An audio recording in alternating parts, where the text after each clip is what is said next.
परम प्रेममय श्री श्री ठाकुर परमाराध्या जगज्जननी श्री श्री बड़मा परम पूज्यपाद जुगाचार्य श्री श्री बड़दा आजिर पूज्यपाद श्री श्री आचार्य देव श्री चरण कमल अनंत कोटि प्रणाम निवेदन करुछि। सभी गुरु परिवार श्रीचरण मध्य अनंत कोटि प्रणाम निवेदन करुछि। मोर ये वीडियो देखुथिबा प्रत्येक गुरु भाई मानकु और मोर प्रत्येक श्रोता बंधु मानकु मोर आनंदित जय गुरु श्रद्धा भक्ति भल पाइबा सबुदिन परि आज शुभ दिन में आउ एक सुंदर विषय आलोचना करिबा जहाँकि आम मानकु अत्यंत प्रेरणाप्रद होई उठो। आलोचनाटी अत्यंत मार्मिक जहाँकि आलोचनाटी शुणिले आम मानकर बहु परम पिता प्रति निष्ठा विश्वास भल पाइबा बढ़ी आसब। यह ही होउछि मोर परम पिता से चरण विनम्र प्रार्थना। प्रकृत में इष्टार्थे जीवन करी चालिले समर्पित झरे इष्ट कृपा समस्या स्वतः समाहित। अर्थात इष्टार्थे जीवन माने जी मंगल पथरे निज जीवन को समर्पित करदब ता उपरे इष्टंक कृपा स्वतः ही झरे जीव आ तार सबु समस्या ही स्वतः भाव में कटिजीव। एटा ही आज आलोचनार विषय। एक वास्तव घटना श्री श्री ठाकुर समय घटना। श्री श्री ठाकुर समय घटना जड़े भाई तांको ना हो जगत मोहन चक्रवर्ती। से जेतबेले छात्र अवस्था थिले श्री श्री ठाकुर कथा से शुणुथिले बा टिके कान रे बाजी थिला। तापरे आ ठाकुर को दीक्षा ग्रहण करिनाहांती। तांकर निजर जहाँ भी किछि माने व्यवसाय हो जहाँ भी किछि घरर कर्म से करी थांती। दिने हठात तांकर कौन इच्छा हैला ना ठाकुर को थरे मु देखिबी। समस्ते तो कहउचंदी श्री श्री ठाकुर ए कलि जुगर जुग पुरुषोत्तम बा भगवान ईश्वर। तेणु कि तांकर बहु इच्छा हैला तांको पाखरु तांको को टिके देखिबी तांको पाद धूली टिके नेबी। से किंतु दीक्षा नै नांती जानि नांती से विषय एटा तांकर स्वतः ही इच्छा थाए। एई भली भाबरे प्रत्येक थर से जेहेतु कलिकता रे रुहंती ठाकुर भी अधिकांश कलिकता को बहुत समय से जाती तांकर कार्यक्रम पाई। किंतु एते लोक सेठी थाते जनसमुद्र भितरे ठाकुर को पाद धूली नबारे तांको बहुत इच्छा थाए किंतु से नहीं पारती नहीं। जेपरि जन समुद्र भितरे गोटे मोतीटे पड़गले पाइबा जे केते कठिन ठीक सही भली घटना ठाकुरंकर पाद धूली पाइबा से कौन माने तांको पाखरे संभव हो पारिला नहीं। ए भली थरे दिथर तीन थर से ठाकुरंकर जेउठी ठाकुर कार्यक्रम होउथाए से जाती किंतु कोनोसी भाबरे तांकर पाद रेणु टिके पाई पारंती नहीं। ए घटनाटी जेतबेले हुए से पाखरे जने ठाकुरंकर भक्त देखती। से कहले भाई तुम्हें ये बारंबार आसुच किंतु ठाकुर पाद धूली पाई पारुन तुम्हें देवघर जाओ। से देवघर गले ठाकुरंकर पाद धूली तुम्हें सुंदर भाव में पाई परिबो। तापरे से कहले जे तुम्हें एठा को बारंबार आसुच किंतु पाई पारु नाह। तुम्हें किंतु तांकर आश्रम हिमायतपुर को जाऊन कहीं सेठारे तांको दिनमान ठाकुर बाड़ी रे ही ठाकुर को अवस्थान करिबार देखि परिबो आउ तांकर पाद धूली पाई परिबो। ए कथाटा तांको मन को पाइला किंतु कार्यक्रम मध्य समय बाहर करी से जाई पारु नाहांती।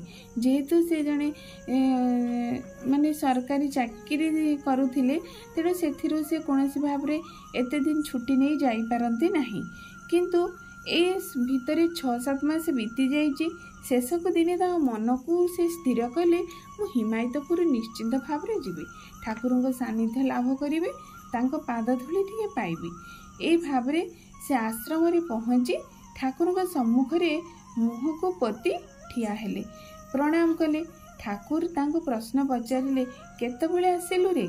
ए कथाटी एते मधुर एते स्नेहझरा एते प्राण भरा थिला ताहा से तांको जीवन रे कोनोसी दिन केबे मध्य शुणी नथिले। सते जेमिति अनेक दिनर परिचित जदिओ प्रथम करी ठाकुर दर्शन करुचंदी प्रणाम मध्य करुचंदी किंतु से ठाकुरंकर श्रीमुखर जो कथा बाहरी आसिला बहु जन्म जन्मर संपर्क। सेथिरे पुणी 2 दिन से रहिले आश्रमरे।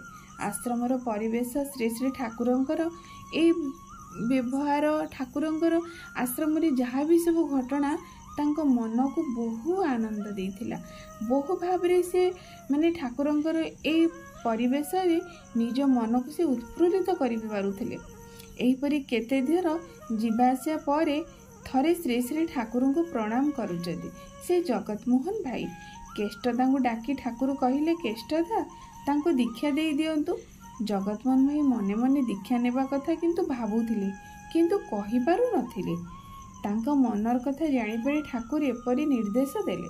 दीक्षा नेबा पई से केष्टदा को निर्देश देले।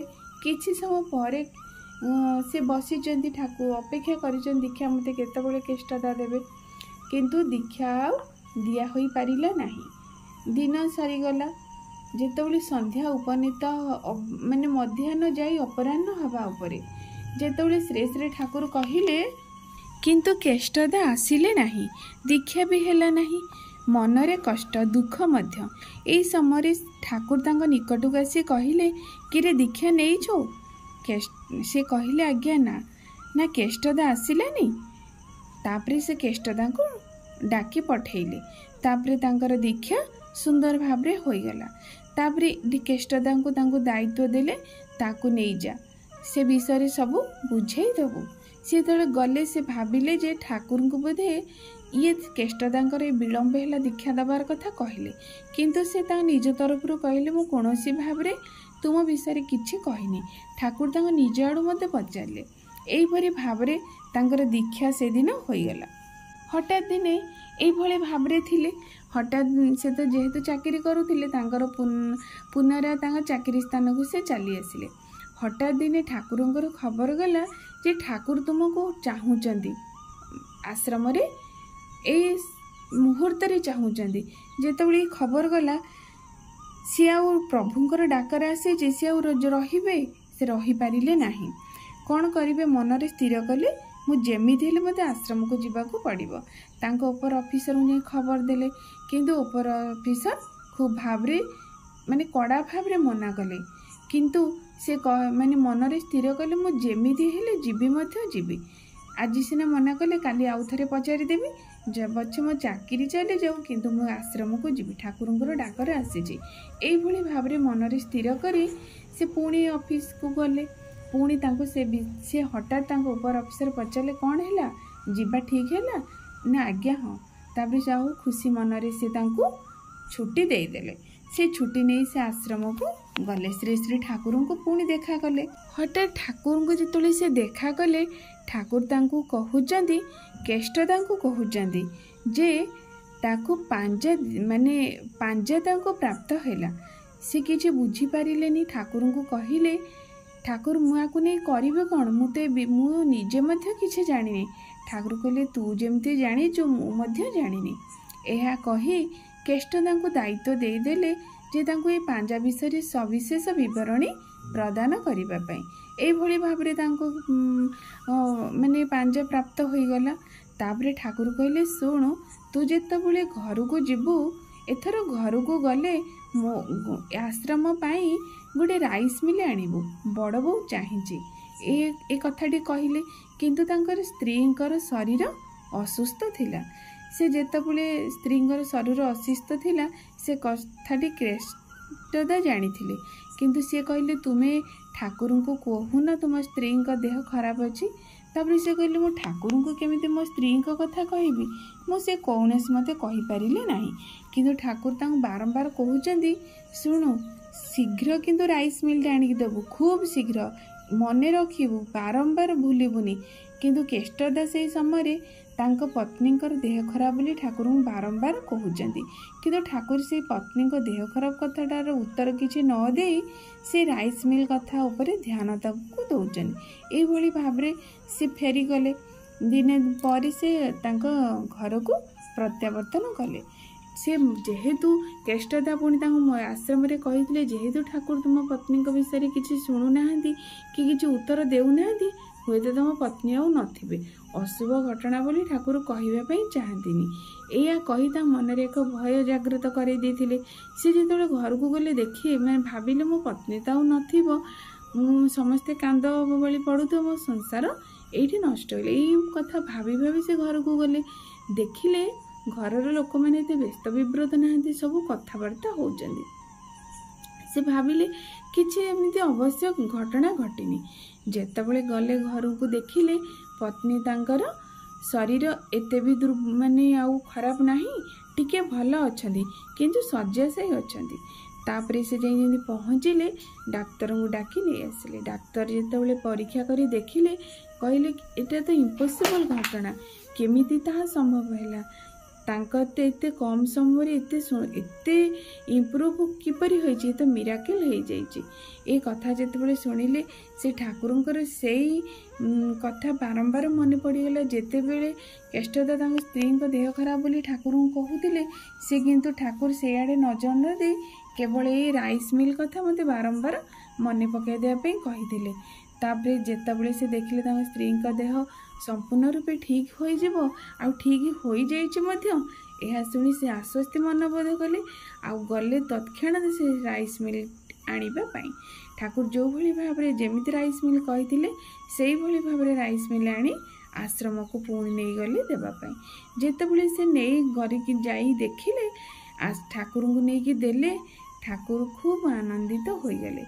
ଏଇ କଥାର କହିବା କଥା ଯେ ତାଙ୍କ ପତ୍ନୀଙ୍କର ଦେହ ଖରାପ, ଖୁବ୍ ଅସୁସ୍ଥ ସେ ଥିଲେ, ତାଙ୍କର ମୃତ୍ୟୁଦଶା ମଧ୍ୟ ଥିଲା, କିନ୍ତୁ ଶ୍ରୀ ଶ୍ରୀ ଠାକୁର ତ ଜଣେ ନୈଷ୍ଠିକ ବ୍ରାହ୍ମଣ, ସେ ତ ଜଣେ ଆମମାନଙ୍କ ପାଇଁ ସେ ବ୍ରାହ୍ମଣ, ସେ ତ ସାରା ଯୁଗ ପୁରୁଷୋତ୍ତମ ଭାବରେ ଏଇ କଳିଯୁଗରେ ଆବିର୍ଭାବ ହୋଇଛନ୍ତି, କିନ୍ତୁ ଆମମାନଙ୍କ ପାଇଁ ସେ ଜଣେ ବ୍ରାହ୍ମଣ।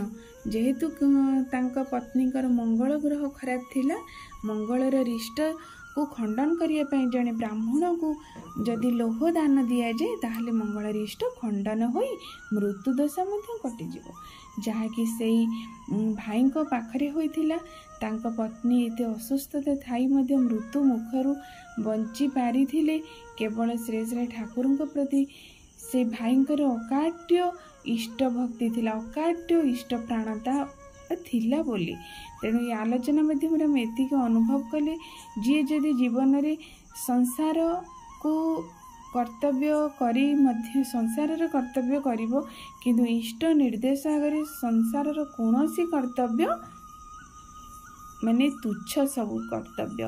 ତେଣୁ ଆଗେ ଇଷ୍ଟ କର୍ମ କରି ଯଦି ସଂସାରର କର୍ମ କରାଯାଏ ତାହେଲେ ସଂସାର ବି ରହିବ, ଇଷ୍ଟ ବି ରହିବେ। ତେଣୁ ଆଲୋଚନା ମାଧ୍ୟମରେ ଆମେ ଏତିକି ଅନୁଭବ କଲେ, ଜୀବନରେ ଯେତେ ବାଧାବିଘ୍ନ, ଯେତେ ଝଡ଼ଝଞ୍ଜା ଆସୁ, ଈଶ୍ୱରଙ୍କର ସେହି ନିର୍ଦ୍ଦେଶକୁ ଆମେ କଣ୍ଟାଏ କଣ୍ଟାଏ ପରିପାଳନ କରିବା। ଏହି ପାଳନ କରିବା ଭିତର ଦେଇ ହିଁ ଆମର ମଙ୍ଗଳ ହିଁ ହୋଇଥାଏ। ଏହା ହିଁ ହେଉଛି ଆଜିର ଆଲୋଚନାର ବିଷୟ। ଜୀବନରେ ଏଇଭଳି ଏଇ ସୁନ୍ଦର ବାସ୍ତବ ଘଟଣା ଆମକୁ ପ୍ରେରଣାମୟ କରି ତୋଳିଛି। ଆମମାନଙ୍କ ଜୀବନରେ ପରମ ପିତାଙ୍କ ପ୍ରତି ଅତ୍ୟନ୍ତ ଭଲ ପାଇବା ଯୋଗାଇ ଦେଇଛି। ଏହା ହିଁ ଏ ଭିଡ଼ିଓର ସାର୍ଥକତା। ଆଜି ପାଇଁ ଏଇଠି ରଖୁଛି। ଆଗାମୀ ଦିନ ଆଉ ଏକ ସୁନ୍ଦର ଭିଡ଼ିଓ ନେଇ ଆପଣମାନଙ୍କ ପାଖକୁ ଆସିବି। ରହୁଛି। ଜୟ ଗୁରୁ।